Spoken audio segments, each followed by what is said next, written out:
political, financial, and military, was in large measure responsible for the creation and the continued existence of Israel.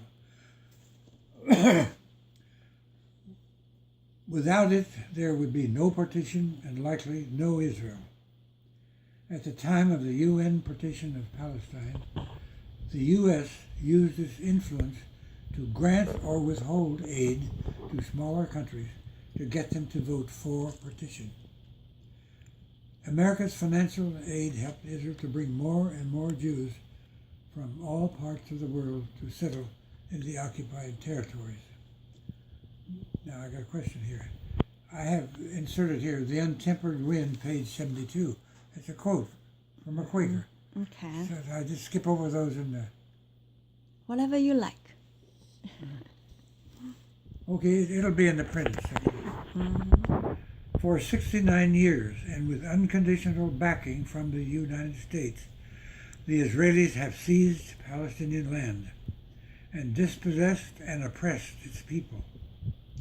In pursuing its goal to obtain a secure country and a contented life for Jews, Israel has taken away these qualities of life from the Palestinians. Israel's amazing new wealth and power, 16th in wealth and 5th in military strength in the whole world, may enable it to decide unilaterally when it will accomplish the plan stated by its first Prime Minister, David Ben-Gurion. And here's a quote from Ben-Gurion.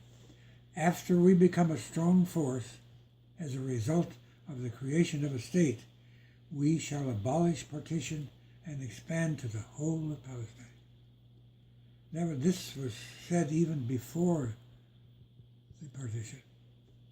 If we could save all the endangered children, Jewish children in Germany, by sending them to England, but only half of them if we bring them to Palestine, I would bring them to Palestine. We must think not only about the lives of the children, but also about the life and existence of the State of Israel. It may seem to both sides now that Israel's injustices and acts of oppression against Palestine have been so devastating that a peaceful resolution of their conflict is impossible. Israelis may be convinced that their only choice now is to use their greatly superior power to fulfill Ben-Gurion's vision of complete control of all Palestine. If Israel chooses a military solution to the conflict, might makes right, it will leave many of their basic problems unsolved. Even with complete control and marginalization of the Palestinians, Israel would still be in a hostile environment in the Middle East. Fear of violence would remain a continual factor in the lives of the people. Afraid to go out to the restaurant at night, afraid to ride the buses, afraid to schedule community meetings. There could be an unsettling division in the country, with many of its citizens deeply disturbed about deserting fundamental standards of morality and justice.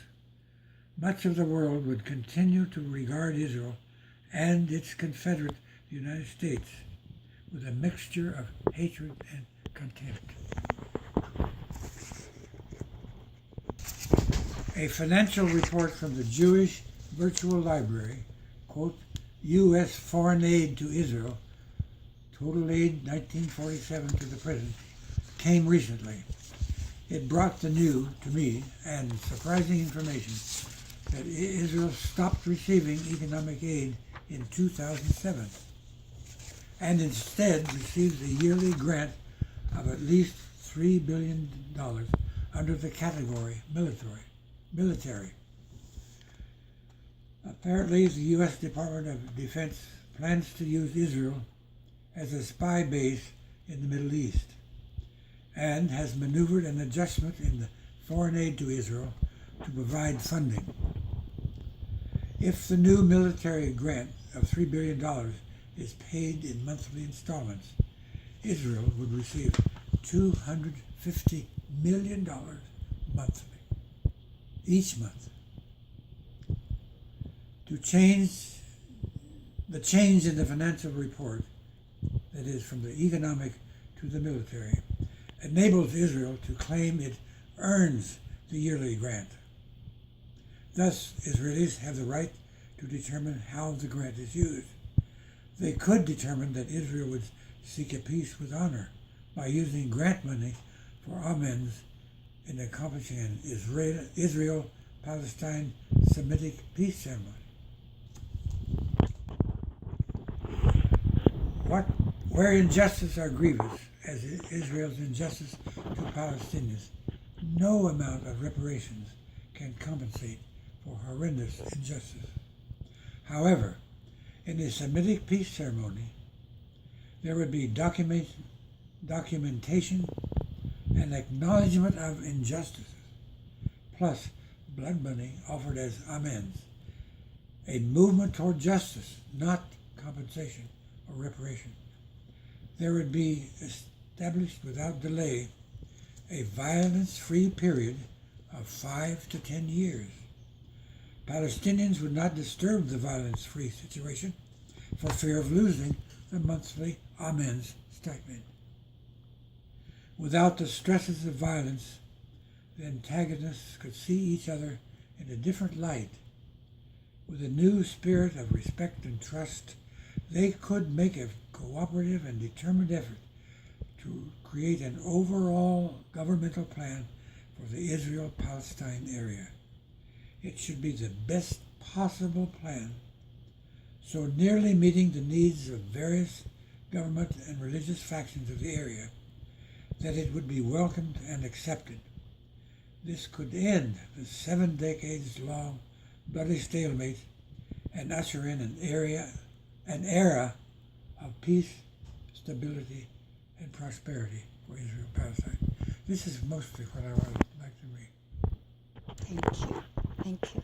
We are here with their Reynolds, and in a spring day, April 2016.